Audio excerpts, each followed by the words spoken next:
You know, there is a very specific kind of exhaustion that comes with being in the truth for a long time. I am talking about the friends who have been baptized for 20, 30, or maybe even 40 years. It is that constant feeling of running just to keep up with the celestial chariot. Oh, absolutely. It is a very common sentiment. The chariot is moving, the wheels are spinning, the direction changes, and you are honestly just trying to hold on. It is interesting you say that because in the source material we're doing a deep dive into today, we actually hear about this. We are looking at a breakdown from the German YouTube channel Hilfe für Zeugen Jehovah's. Right, and they pulled a really interesting clip there. Yeah, they clip a soundbite from governing body member David Splain where he basically admits this point blank. He says, and I'm paraphrasing here. There are so many changes, one can hardly keep up. Exactly. Which is validating in a way. It is not just you feeling that fatigue. It is recognized at the top. Mm-mm. But usually when that fatigue sets in, there is one scripture that gets pulled out to kind of smooth everything over. Yeah. Proverbs 4.18. Right. The path of the righteous is like the bright morning light. That grows brighter and brighter until full daylight. It is the foundational defense for doctrinal change. I mean, why did the understanding of the generation change? New light. Right. Why did we change our view on the resurrection of the unrighteous? New light. It is the universal explanation for why yesterday's truth is today's old news. It really is the mechanism that keeps the theology from collapsing under its own history. But today, we are doing something a bit different. We're not looking at a specific doctrine. We are looking at the mechanism itself. We are conducting a theological audit of new light. And to do that, we have to go back to the source code. We are looking at an artifact from the very infancy of the movement, an original issue of Zion's Watchtower from February 1881. This is just fascinating to me. This is Charles Taze Russell, barely 3 years into publishing, essentially laying down the Constitution. He is establishing the rules of engagement for how this movement interprets the Bible. And the question we are trying to answer is really simple. When the founder of the Watchtower talked about light getting brighter, did he mean what the governing body means today? Let us get into it. It is 1881. Russell is writing on page 3. What exactly is the context here? Well, Russell is trying to differentiate his movement from the established churches of Christendom. He is drawing a hard line between human tradition and divine truth. He needs a way for you to tell them apart. So what is his litmus test? How does he say we can identify if a teaching is from man or from God? Consistency. That is his benchmark. Russell argues that the hallmark of human leadership is fluctuation. He writes that if we were following a man, undoubtedly one human idea would contradict another. Meaning humans are fickle, we flip-flop. Exactly. He says that under human leadership, what was considered light 1, 2, or 6 years ago is eventually regarded as darkness. Wait, let me pause you there. That is a massive statement. He is saying that if you are in a religion where beliefs flip, where something is the truth in 1875 but apostasy or error in 1881, that is proof you are following men, not God. That is his exact argument. He appeals to the nature of God. He cites James 1.17 that with God there is no variation or shadow of turning. Russell's logic is purely theological. If God is the author of truth, and God is perfect and unchanging, then the light coming from him must share those exact characteristics. So if Jehovah reveals something, he does not need to issue a retraction or a correction 5 years later. Russell is very firm on this. He states that a new view of truth can never contradict a former truth. If a teaching was light 6 years ago, it cannot become darkness today. If it does, the implication is that it was never light to begin with. But hold on, I have to play devil's advocate for a second. If the light is getting brighter, does not that inherently mean you realize you did not see things clearly before? Does not growth require correcting mistakes? That is the million-dollar question. How do you harmonize increasing knowledge with no contradiction? Russell actually anticipated this. He uses a specific illustration in this 1881 article to explain the mechanics of new light. The source video refers to it as the gas jet analogy. I really liked this visual. It feels very Victorian, very appropriate for the era.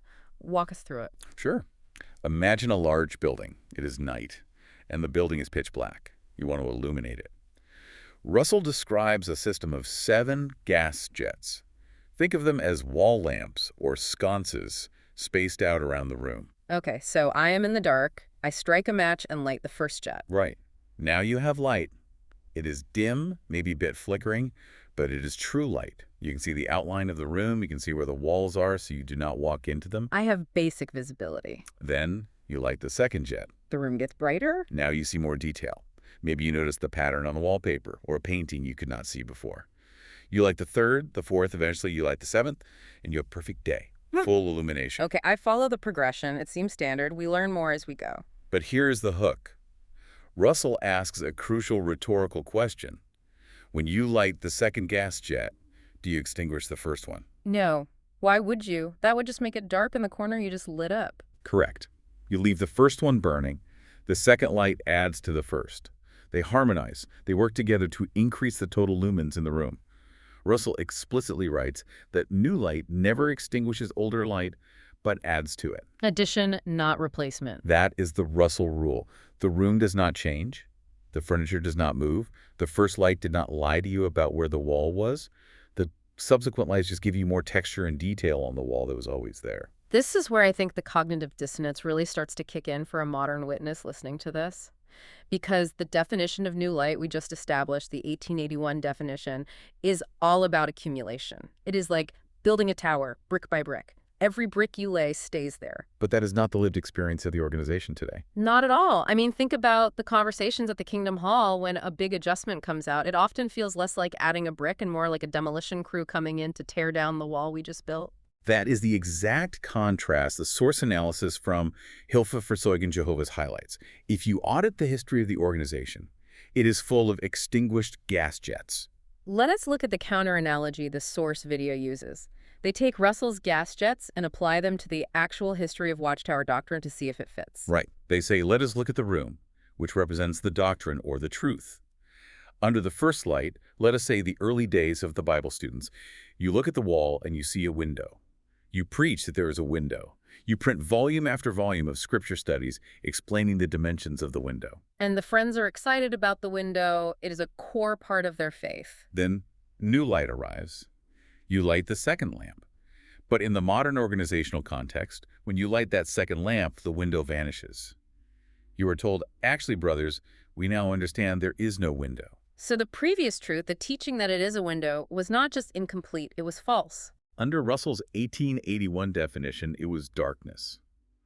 And then, under this new light, you see it is actually a door. But then you light the third lamp a decade later, and the door moves to the other side of the room. The source argues that in the modern reality, the light is not revealing the room. The light is rearranging the furniture. This brings us to the elephant in the room. You cannot talk about this history without talking about 1914. 1914 is the ultimate test case for this theory. The source video uses this as the primary example of the extinguished jet. Let us look at the old light. Under the light Russell was operating with, which he claimed was God's light, what was the actual expectation for 1914? It was not vague. We are not talking about an invisible presence yet. The expectation was the full, visible establishment of God's kingdom on earth. They expected the rapture or the change of the anointed. They expected the crushing of the Gentile nations. And did not they even have specific expectations about nature? Yes, the restitution of all things. They preached that predatory animals would turn into peaceful vegetarians, lions eating straw. This was the truth proclaimed as food at the proper time. So 1914 arrives, October comes and goes, and instead of paradise and vegetarian lions, we got the machine gun, mustard gas, and the trenches of World War I. That is a stark contradiction. It is the polar opposite. You expected peace, you got war, you expected the end of suffering, you got the Spanish flu, and a global slaughter. So if we apply Russell's own logic from that 1881 Watchtower to his own prophecy... And the previous expectation that 1914 would bring immediate paradise was darkness. It was a human idea that contradicted reality. But here's the paradox. At the time, before 1914, it was preached with absolute certainty. This puts the organization in a really difficult bind, does not it? Because Russell is essentially building the courtroom and writing the statutes that would later be used to convict his own movement. It is deeply ironic. The source points out that God supposedly used Russell to write down the very criteria consistency that proves the organization has moved in a false direction. Because if the faithful and discreet slave defines truth as something that never contradicts previous truth, then how do we explain the changes to the generation teaching? Oh, that is the classic one. This generation will by no means pass away. Depending on how you count, that definition has changed 5 times. In the 60s, it meant people born before 1914. Then it meant people who saw the events of 1914. Then it meant the wicked people of the day. Then it meant the anointed. Now it is an overlapping group of contemporaries. Every single one of those changes required you to abandon the previous one. Exactly. When the definition changed in 1995, you had to stop believing what you believed in 1994. You had to extinguish the first gas jet to light the second one. So, using the analogy, that is not the light getting brighter. That is someone running around the room, blowing out one lamp and lighting another one in a completely different corner. Or, as the host of the analysis video puts it, is the light getting brighter, or are the lights just being switched out? That is a haunting question. It implies we are not getting closer to a destination. We are just cycling through different human speculations. And this brings up the second layer the source touches on, which is the issue of authority. The scripture studies dilemma. Right. Later in his life, around 1910, Russell made a very bold claim. He said that if a person reads the Bible alone, without his scripture studies books, they would go into darkness within 2 years. Because the Bible is too complex to understand without a guide. But, he said, if they read his books and ignored the Bible, they would be in the light. That is an incredible claim to authority. It is. But the modern organization functions on a similar principle. They emphasize that you cannot understand the Bible without the channel, the organization. You need the guidance of the governing body. They say we need the proper food at the proper time. But here is the circular logic trap the source exposes. They claim exclusive authority to interpret the Bible. They say, trust us, this is the light. But their interpretations change in ways that violate their own founder's definition of how divine light actually works. So they demand absolute loyalty to current understanding, even though history proves that current understanding is highly likely to be rejected as old light in 10 or 20 years. Exactly. If I am a publisher sitting in the Kingdom Hall today, and I hear a new adjustment say, about who survives Armageddon Russell's 1881 article tells me I should be skeptical. Because if it contradicts what was said 5 years ago, Russell would say, that is human, that is not God. And if the old view was wrong, why was I told it was the truth back then? It erodes the certainty of everything. If truth is fluid, if it can mutate into its opposite, then the word truth loses its meaning. It stops being truth with a capital T. It just becomes current organizational policy. It becomes administrative, not divine. Oh. And that is a hard realization for someone who has dedicated their life to the truth. It really invites you to be a Berean, does not it? The organization always encourages the friends to examine the scriptures daily. Well, this deep dive suggests we should also examine the history. And not just the polished history in the modern books. Go back to the source code. Read the old Watchtowers. See what they actually said. It is a lot to process. When you look at the library in your Kingdom Hall or the books on your shelf at home, you start wondering which ones are gas jets that are about to be blown out.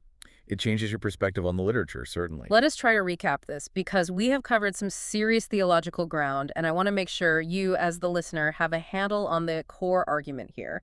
Let us go through a summary of the key points. 1881 definition of new light.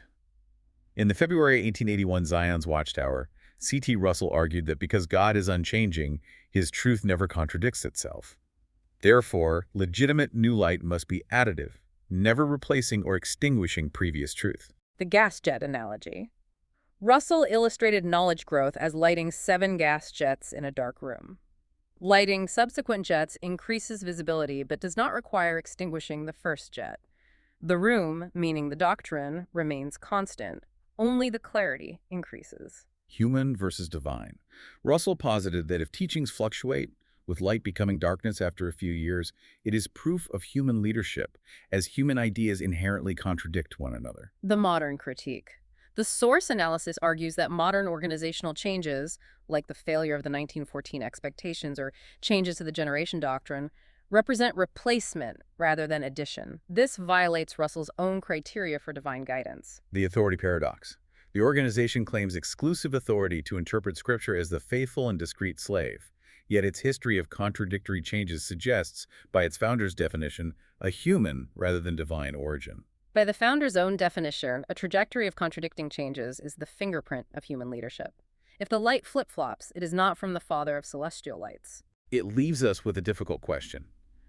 If you are sitting in the audience at an assembly or watching the broadcast, and you are trying to keep up with that celestial chariot, you have to ask yourself, if the truth I am learning today overturns the truth I learned yesterday, was yesterday's truth ever actually true?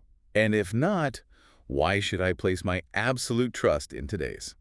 It brings us back to that final thought. Is the room actually getting brighter, or are they just changing the slide in the projector? Something to think about during your next personal study project. Thanks for joining us on this deep dive.